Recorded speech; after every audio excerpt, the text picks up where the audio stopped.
So the Word of God says to us that you cannot serve Mammon and God at the same time.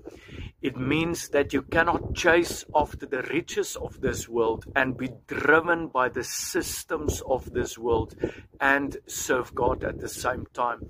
There has to be a decision. There has to be a pivotal point where you make that decision to say, I am going to seek the Lord Jesus Christ with everything that is within me.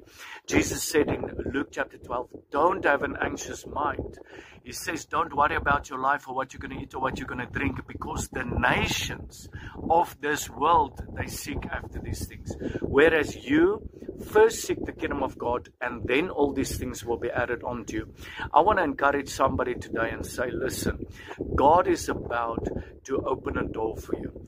God is setting things in motion. Jesus has got a place prepared for you, but you have to seek Him for that. You need to get prophetic insight and direction for your life, for your destiny, for your future.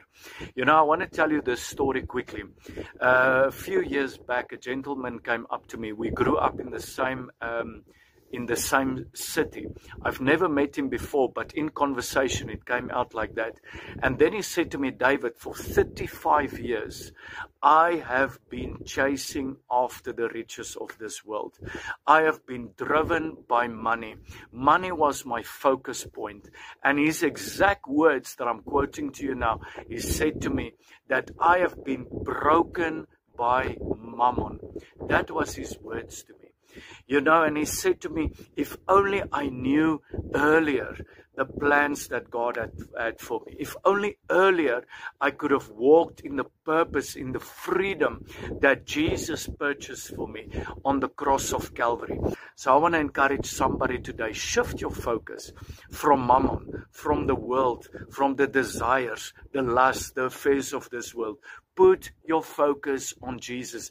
Don't wait till tomorrow. Don't wait till next week. Or say, but I'm still young and still this and I've got all those ideas and whatever the case might be. The Bible says man's heart plans his way, but God directs his footsteps. You seek Jesus today. Don't delay. Seek Him today. Stick with your first love. You know, if you have found the kingdom of God, it doesn't matter what you have. The Bible says you can have everything in this world. You don't have Jesus, you've got nothing. You can have nothing, you have Jesus, you've got everything. And that is when you have found the kingdom of God, is when nothing else matters except your relationship with the Lord Jesus Christ. He will never leave you. He will never forsake you. You shall not